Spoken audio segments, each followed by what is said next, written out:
Parler d'Israël, du juif et de l'hébreu, c'est d'abord donner une définition première. Alors vous allez écouter cette définition, elle sera certainement incompréhensible, mais nous allons essayer de l'expliciter du mieux possible. Le juif est l'état fractionnel par lequel Israël lui permet de se transcender vers le nombre entier de l'hébreu.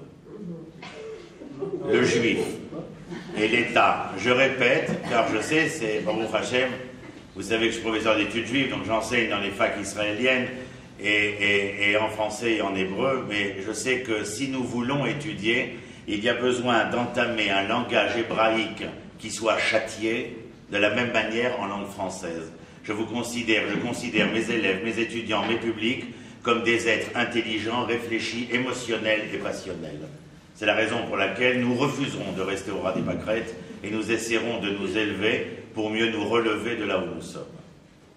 Je répète, le juif est l'état fractionnel par lequel Israël le transcende vers le nombre entier de l'hébreu. Alors nous allons commencer avec le juif, mais très rapidement parce que il faut que je vous parle de plein de choses et on n'aura pas le temps de finir, ne serait-ce que la première page que j'ai préparée. Mais nous essaierons, parce que si ça vous intéresse, alors je reviendrai. Si ça ne vous intéresse pas, vous rentrerez dans vos pénates et vous direz tant mieux qu'on l'a connu. On ne veut pas dire venir, bien entendu. Alors, je dirais comme cela, le juif est fractionnel. Nous allons poser à mademoiselle la première question, à savoir, juif vient de quel mot en hébreu? Non, j'ai demandé mademoiselle. Vous êtes... Elle est madame. Ça s'appelle... Ah ben, non, j'ai parlé à mademoiselle. Évitez de vous ingérer sur le territoire d'autrui. Yehudi. Maintenant, Yehudi vient... D'où vient le mot Yehudi? C'est incroyable. Mademoiselle. Ils ne laisseront pas déguster le droit de savoir. Yehudi vient de Yehuda. La troisième question, est-ce que Yehuda est tout ou partie d'Israël? Est Israël ou n'est rien? Est-ce que Yehuda est tout ou partie d'Israël? Est-ce qu'il est Israël ou est-ce qu'il n'est rien? Il est parti. Il a fait Mérod. Pourquoi? C'est le fils de Jacob. Non, pas parce que c'est le troisième fils. Mauvaise réponse. C'est une bonne réponse, mais ce n'est pas la bonne réponse à ma question. C'est pas la réponse qu'il attendait. Il y a eu le royaume de Yehuda. Non, Yehuda n'est pas tout Israël, mais il est Israël. Il n'est pas tout Israël parce que Israël est composé de... De Lévi. Non, Israël est composé de... Yafé est composé de 12 tribus. Donc Yehuda, il n'est en arithmétique que le 1/12e de la dimension hébreu, de la dimension que Israël doit révéler. Et si Yehuda est la dimension fractionnelle, c'est-à-dire fractale, de la dimension hébraïque, nous devons savoir pour quelle raison, où le mot juif apparaît la première fois. Dans quel texte? Avec Abraham. Non, madame. Il nous reste 10 secondes. Yehudi ou Ivri? Non, j'ai parlé de Yehudi. Où apparaît pour la première fois le mot Yehudi? Avec Moshe. Non, la première fois qu'apparaît le mot Yehudi, c'est chez Yirmiyahu, le prophète. La deuxième fois est beaucoup plus connue.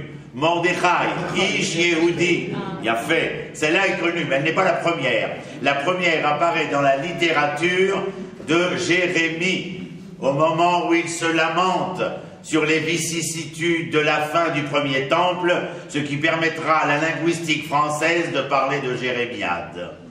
Bien entendu.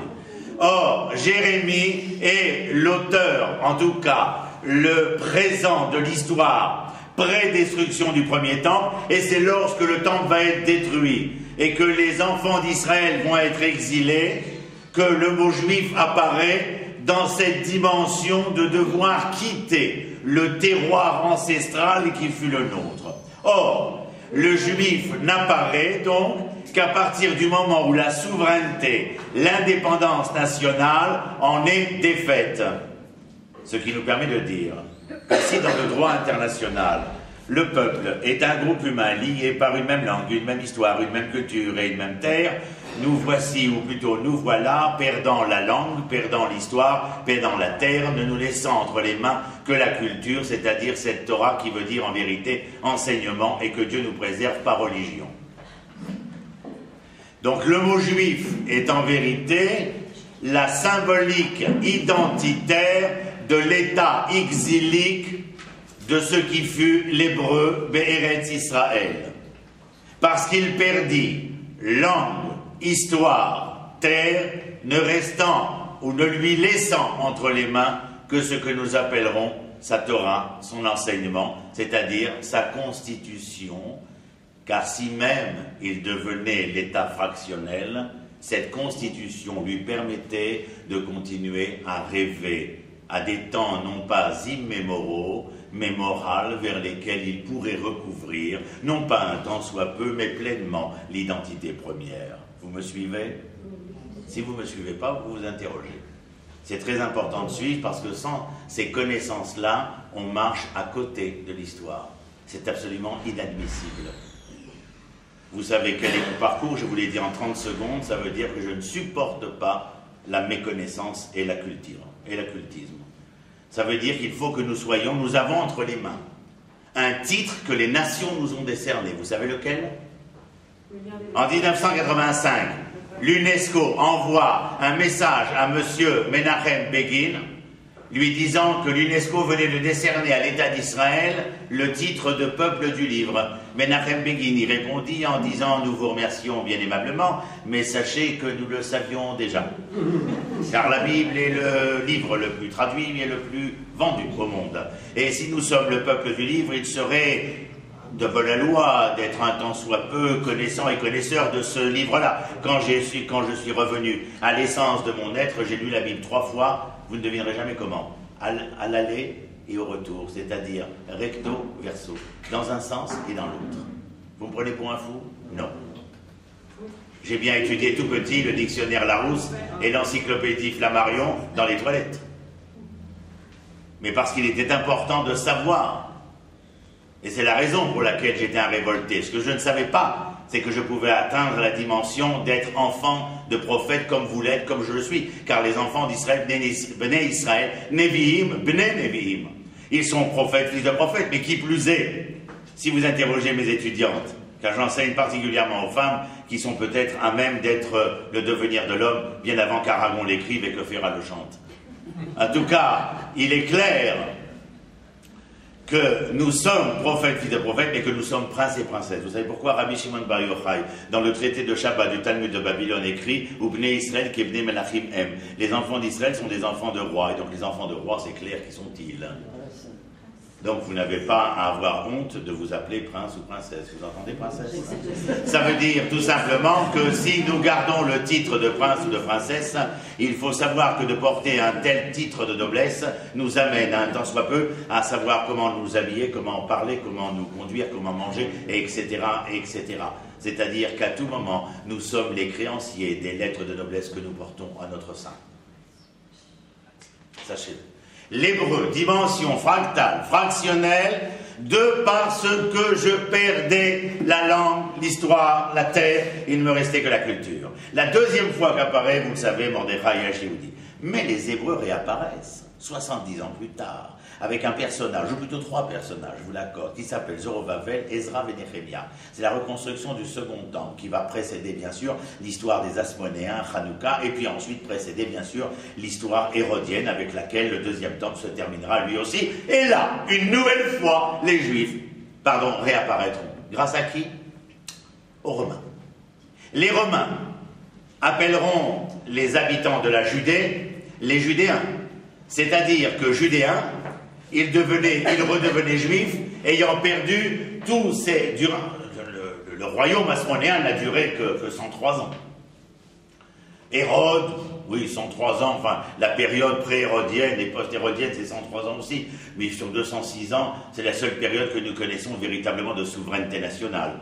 Mais dès que les Romains, surtout après la révolte de Bar Korba, vous vous rappelez quand? Vous avez fait attention que dans l'histoire, en général, on raconte que les Juifs ont été battus et combattus, si ce n'est détruits et spoliés, avant d'être expulsés, en l'an 70 de l'ère acrobatique du calendrier grégorien. Or, c'est une erreur, car en vérité, les Hébreux ont continué à se battre. Parce que s'ils n'ont pas continué à se battre, c'est absolument étonnant de voir qu'il y a une révolte qui s'appelle la révolte de Bar Korba en 135 de la même ère grégorienne, c'est-à-dire 65 ans plus tard.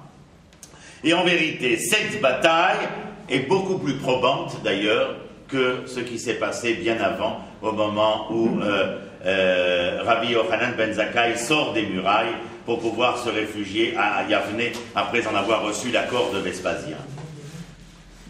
Il est important de voir que après la révolte de Bar Korba, eh bien, nous sommes confrontés de nouveau avec la dénomination de juifs. Adrien, empereur de Rome, va lui changer le nom de la capitale et le nom de l'État. Il est important de savoir que la ville de Jérusalem va perdre sa dénomination pour s'appeler Aelia Capitolina.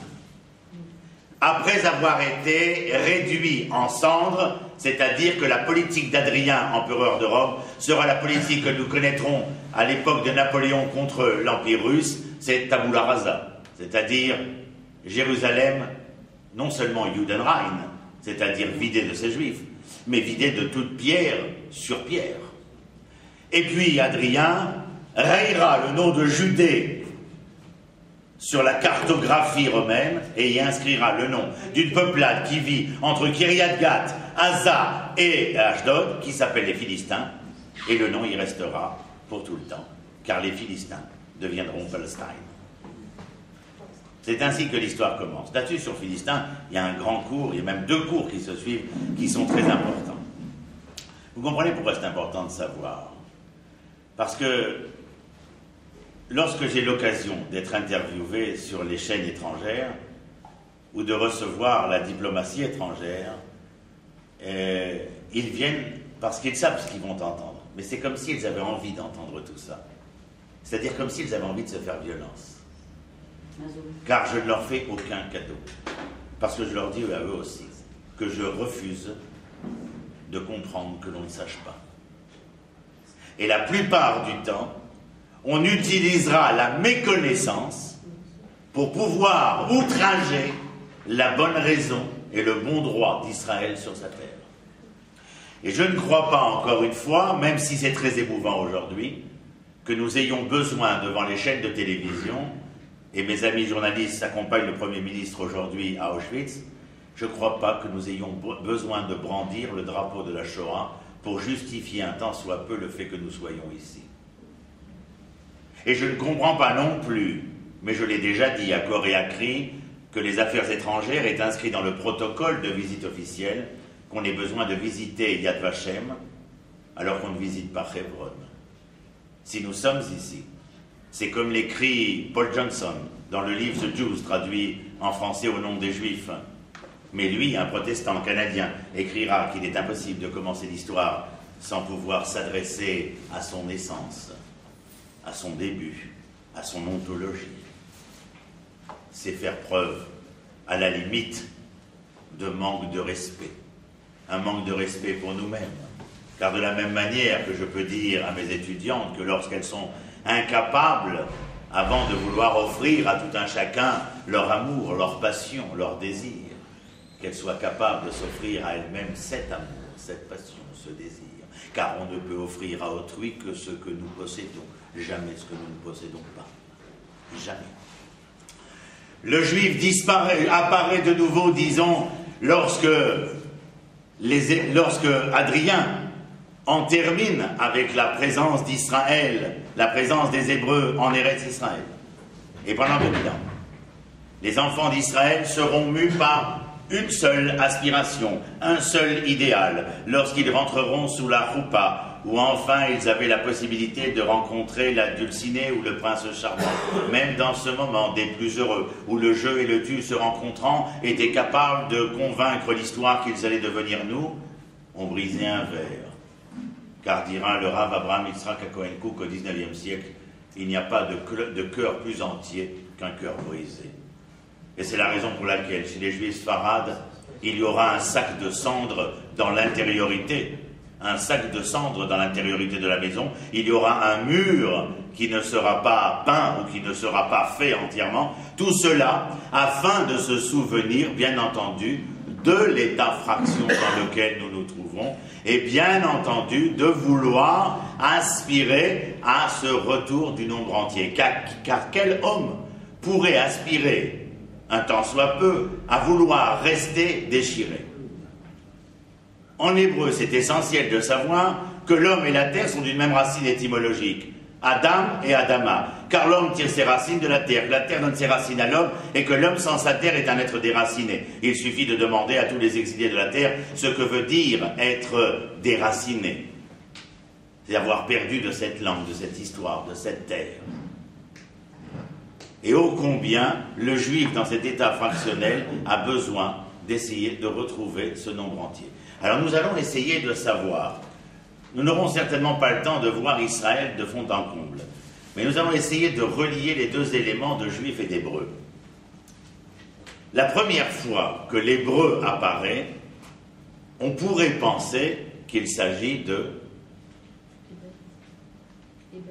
Héber, oui, c'est vrai. Mais la personne qui apparemment est la plus connue, Abraham, bien entendu. Bien que Héber soit son arrière-grand-père, mais il est évident que nous parlons en général, lorsque nous parlons de l'hébreu, nous parlons d'Abraham. Mais l'histoire d'Abraham, c'est la possibilité qu'a donnée Abraham à l'état potentiel de l'être de devenir existentiel. C'est-à-dire, dire à mon enfant, tu as vraiment beaucoup de bon en toi. Ça ne veut pas dire qu'il est bon. Ça veut dire qu'il a la potentialité en lui de pouvoir réaliser un jour ce bon-là. Abraham est la personne par qui va pouvoir se révéler la dimension de l'hébreu que Dieu a installée déjà dans la création, mais dans la création du premier homme, lorsque l'histoire humaine commence avec Adam. Or, qu'est-ce que ça veut dire que cet hébreu? Lorsque je lis le livre de Bereshit, du début à la fin, qui est la véritable présentation de ce qu'est l'hébreu, je me rends compte que le livre de Bereshit n'a rien de législatif. Si jamais on me donne la Torah, qui veut dire enseignement, et que cet enseignement concerne la loi des droits et des devoirs, c'est-à-dire qu'il s'agit d'une constitution, j'aimerais bien y voir dans cette constitution, dès le départ, des éléments qui concernent le droit et le devoir. Or, que nenni, mon ami. Dans le livre de Bereshit, il est question de la vie, du vécu et du devenir d'hommes et de femmes. Regardons-y de plus près, pardon, excusez-moi, des fois je bafouille. Regardons-y de plus près avec Adam Arishon. Il y aurait donc de l'hébreu, c'est-à-dire d'un projet divin dans l'homme créé, où l'hébreu en serait l'identité révélatrice du projet divin. Lorsque j'essaye de comprendre à travers le livre de Bereshit de quel projet il s'agit, je me rends compte que le livre de Bereshit s'appelle, chez certains de nos auteurs, notamment un des plus grands commentateurs du livre de Bereshit, dans sa préface, il s'appelle Naftali Tzvi Yehuda Berlin, il a vécu au 19e siècle, il habite la Lituanie, dans la ville de Volodjine, et il écrit là-bas que le livre de Bereshit est le Sefer HaYashar, le livre de la droiture. Mais pas seulement lui, on retrouve ça dans les écrits de Shmuel, le juge. Plusieurs fois, nous retrouvons que le livre de Bereshit est Sefer HaYashar. Or, si le livre de Bereshit n'est pas le livre de la constitutionnelle, alors que veut-il nous apprendre? Eh bien, Naftali Yehuda Berlin nous apprend, lui, entre autres choses, mais beaucoup d'autres, que le livre de Bereshit est Sefer HaYashar parce qu'il n'est que le contenant. Le contenant de quoi? Le contenant de quelque chose que nous allions recevoir comme contenu, à quelle époque? La paracha de Bo dans le Sefer de Shemot. C'est-à-dire qu'entre Adam et Rishon et le Sefer de la paracha de Bo dans le Sefer Shemot, il se serait passé 26 générations. Rashi, Rabbi Shimon Yitzhaki, qui vit dans la campagne de Champagne au XIe siècle, faisant du champagne et des commentaires, nous écrit ainsi que quoi? Il nous écrit que 26 générations ont précédé le don de la Torah. C'est-à-dire quoi, nous dit-il? Derech Eretz Kadma Torah. La noblesse de l'être aurait précédé le don de l'enseignement. En clair, nous avions un contenant, nous voulions y verser un contenu, il était important que ce contenant soit ni fêlé, ni déchiré, ni même fracturé. Car si jamais j'y versais un contenu quel qu'il soit, ce contenu pourrait se défiler à la moindre occasion de déchirure, de fracture ou d'autre chose. C'est clair? Il a fait. Et c'est seulement à la paracha de Bo, dans le Sefer Shemot, que tout commence. Alors, pendant le Sefer Bereshit, nous parlons des êtres humains. Alors, venez avec moi, allons les rencontrer. Si vous permettez, on a un billet d'avion gratuit ce soir. Nous pouvons voyager dans le temps et dans l'espace. Nous allons nous retrouver au paradis, à côté d'Adam Arishon, voyant cet homme créé ex nihilo, mais pourtant plein de substance. Et nous voulons essayer d'entrevoir quelle est la substance hébraïque qui existait déjà dans Adam Arishon. Si je vous dis Adam, est-il véritablement le premier homme? Non, je vous l'accorde, car il n'est pas l'enfant d'un homme et d'une femme, ce que seront Caïn et Abel. Il n'y a pas de belle-mère aussi. Ça, c'est une autre histoire, mais c'est un autre chiffre. Il y a chez Adam, donc, une création ex nihilo où on pourrait penser qu'il recèle en son sein l'essentiel de la substance du projet divin. Elle existe en lui, potentiellement, il est vrai, mais pas seulement. Adam, nous disent nos sages, s'appelle Adam parce que c'est comme s'il avait été tiré de cette terre. Il est donc, étymologiquement parlant, nous l'avons dit, lié à la terre intrinsèquement. D'ailleurs, vous avez bien compris que dans l'histoire des hommes, les hommes seront liés à la terre indubitablement. C'est clair, jusqu'à aujourd'hui. C'est pas une invention simplement de l'histoire de parler des conquêtes, des révoltes, des empires, des royaumes, etc. Les hommes avaient besoin de posséder la terre pour sentir qu'ils étaient suffisamment assis dans l'être qu'ils étaient. La volonté de terre, regardez le paysan, il est très attaché à sa terre. Vous savez pourquoi? Parce que si le paysan est persuadé que la terre est sienne, il a la possibilité de pouvoir penser qu'il possède, mais pas la terre, qu'il possède son moi. C'est la terre qui le fait vivre. C'est la terre qui le fait vivre, mais là nous restons dans une dimension matérielle. Je parle que le fait de sentir, je n'ai pas parlé de posséder, je n'ai pas parlé d'avoir, j'ai parlé d'être. Lorsque je parle d'être, je dis que l'homme ressent. Le sentiment et le ressentiment sont des dimensions de l'être et non pas de l'avoir. Ce qui est souvent difficile pour les esprits occidentaux avec lesquels nous avons grandi, car nous avons grandi sur les bancs d'une école qui nous a fait conjuguer le verbe avoir en pensant nous faire comprendre que nous serions, alors qu'en vérité, chez les Hébreux, il fallait conjuguer le verbe être pour avoir, et dans ce premier avoir, c'était nos enfants, seule source de pérennité d'avenir. C'est important. Mais en vérité, la professeure, quand elle rentrait, disait « Monsieur Akrich, pouvez-vous me disserter sur le bien-être » En vérité, la société occidentale dichotomisait le bien de l'être, en faisant, bien entendu, conjuguer le verbe avoir pour faire croire que nous étions, ce qui est une erreur. Les Hébreux conjuguent à l'envers. Mais il est très possible, en tant que juif, de conjuguer à l'envers, c'est-à-dire comme eux. Mais c'est une volonté que de revenir sur notre terre pour pouvoir enfin conjuguer les verbes de notre histoire à la première personne du pluriel, qui est la nôtre d'ailleurs. C'est très important. Ça paraît tellement simple quand on l'entend et tellement difficile à réaliser. Mais ça ne veut pas dire que tout sera résolu demain. Mais ça veut dire que nous devons être en chemin pour résoudre l'ensemble de ces problèmes, qui ne commencent pas simplement dans la dimension collective des individus, mais qui commencent bien entendu déjà dans la dimension des êtres particuliers que nous sommes. Car ne croyez pas que les nations sont problématiques parce que les hommes ne le sont pas. Les nations sont problématiques parce que les hommes sont problématiques. Les nations ne sont que le reflet des hommes qui la composent, comme les ensembles vis-à-vis des particules. Je reviens au mouton. Adam, tiré de Adama, mais nos sages nous disent c'est intéressant de voir le nom de Adam. Aleph, Dalet, Mem. Aleph, nous disent nos sages, ces trois lettres sont l'acrostiche de quelque chose du particularisme de Adam.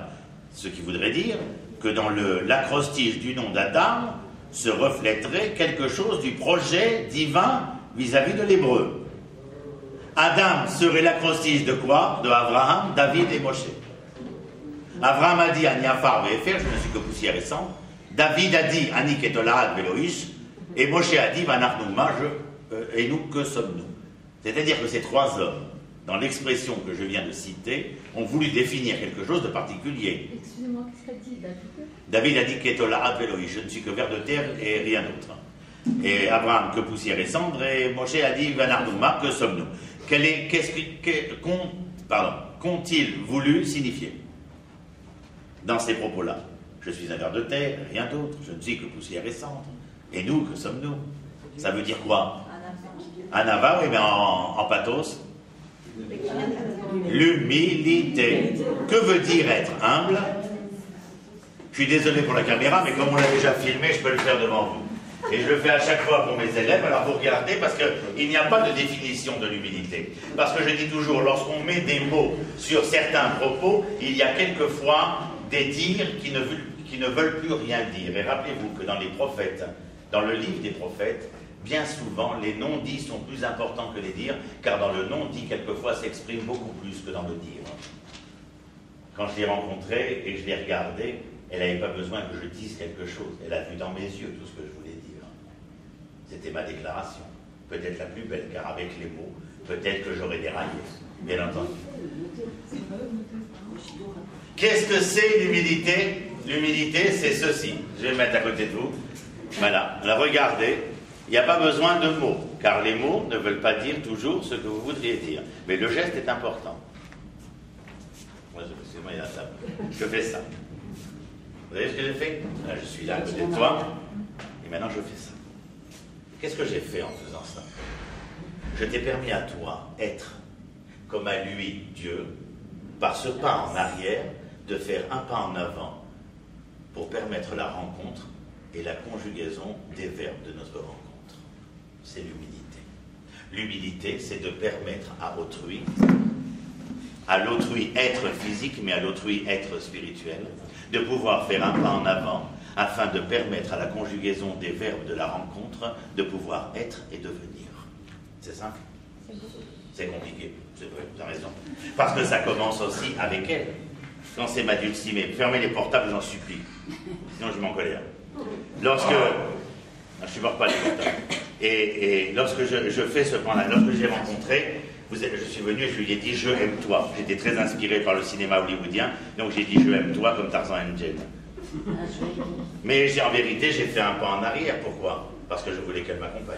Mais si j'étais toute la journée en train de faire des pas en avant, j'aurais été omniprésent, si ce n'est omnipotent, et empêché au jeu qui était elle de pouvoir être présent avec moi et se conjuguer. C'est la même chose avec l'ami, avec le copain, avec la femme, avec l'enfant. La mère omniprésente, on appelle cela dans la psychoclinique, on appelle cette mère qui est tellement aimante, elle est tellement... La mère est tellement aimante qu'elle devient étouffante. C'est la menthe religieuse. C'est-à-dire que tellement elle aime son petit, la menthe religieuse, que le petit n'y résiste jamais, il rend toujours là, s'il en a une. S'il en a une, pardon. Donc Adam est donc l'acrostiche d'Abraham, David et Moshe, l'humilité. Il y a quelque chose. Et pourtant, s'il y a en lui de cette potentialité-là, il y a échec avec Adam Arishon. Échec et mat. Bien sûr, il ne meurt pas Adam Arishon. Mais échec et mat dans le sens où il perd son paradis. C'est ce que nous appellerons d'ailleurs dans la littérature le paradis perdu. Mais il est clair que ce paradis perdu pour l'homme, c'est parce qu'à un moment donné, il a agi, peu nous importe l'histoire de l'arbre maintenant, il a agi d'une manière qui allait à la rencontre de la recherche de lui-même, c'est-à-dire l'impossibilité qu'a eu lui et Chava et Ève de pouvoir faire ce pas en arrière permettant aux propos de l'Éternel, c'est-à-dire aux propos du projet divin, de se réaliser. Et donc, dans cet échec-là, l'Éternel vient et intervient en lui disant « Ayeka ». Ayeka ne veut pas dire « Où es-tu » car l'Éternel n'a pas besoin de GPS. Mais Ayeka veut dire en hébreu « Er ata ». C'est la raison pour laquelle il faut toujours bien étudier l'hébreu, car c'est notre langue, et si nous voulons comprendre ce qui est écrit, le français nous aide à traduire, mais il ne peut pas nous aider à comprendre dans l'essence de la terminologie. C'est la raison pour laquelle la linguistique est essentielle. Et les linguistes ne sont pas tellement attachés aux langues dans leur langue, si ce n'est que pour faire valoir ce que la lettre, le mot, le verbe, la phrase, le texte pouvait signifier. Ou si vous voulez, si la lettre était une note, le mot serait un temps, la phrase une mesure, et le texte une véritable symphonie. Pastorale ou pathétique, comme vous aimez. Mais c'est à nous de le faire en essayant de comprendre véritablement ce que veulent dire ces mots, ces lettres, ces phrases-là. Ayeka er ata. C'est comment en es-tu arrivé là? Quelle est la situation qui t'a permis d'outrepasser les droits et les devoirs qui étaient les tiens. Oui, tu avais des droits, Adam, mais tu avais surtout un devoir, le seul d'ailleurs, de laisser suffisamment de place à un arbre. Pas tellement à moi, Adam, peut-être qu'à l'arbre. Mais même cela, tu n'y as pas laissé. Tu n'y as pas laissé le choix de pouvoir être et devenir par lui-même. Il a fallu que vous veniez, que vous arrachiez, pour pouvoir vous nourrir de ce qui n'était pas à vous. Alors je te pose la question, où étais-tu?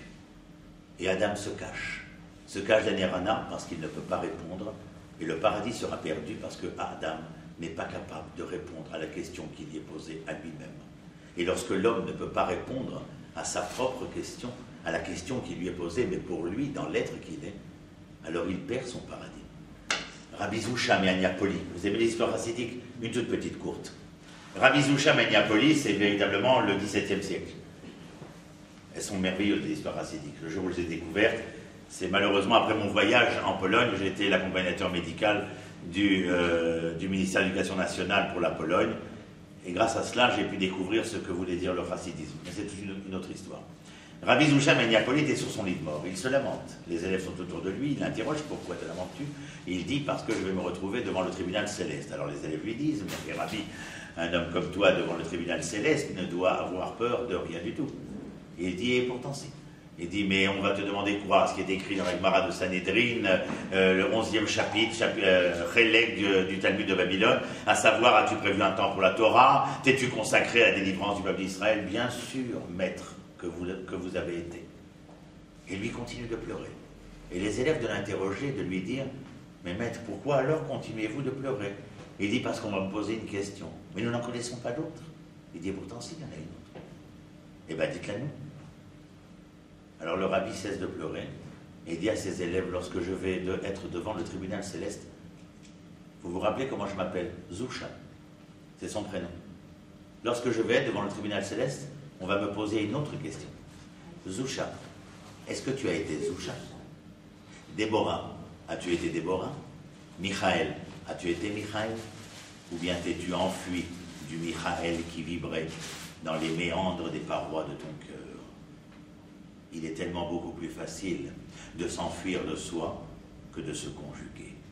C'est ce que font la plupart des gens d'ailleurs. C'est la raison pour laquelle mon ami Eli Ben Dahan, le grand patron des Bate Adin Arabanim en Eretz Israël, chaque année m'annonce le nombre de divorces pour que j'explique à mes étudiantes ce que veut dire aimer. Parce que j'enseigne les midot à Nefesh. J'enseigne à travers cette psychologie de la Torah et de la Torah psychologique ce que veut dire se construire, se bâtir, pour mieux se réaliser, être et devenir, encore une fois. Tout le temps, on vous a parlé à vous d'avenir. L'avenir, c'est pour les avoir. Les devenirs, ce sont pour les être. Quand j'ai rencontré ma dulcinée, j'en parle souvent d'ailleurs, mais je l'ai amenée chez mes parents. On sait ce que font les parents.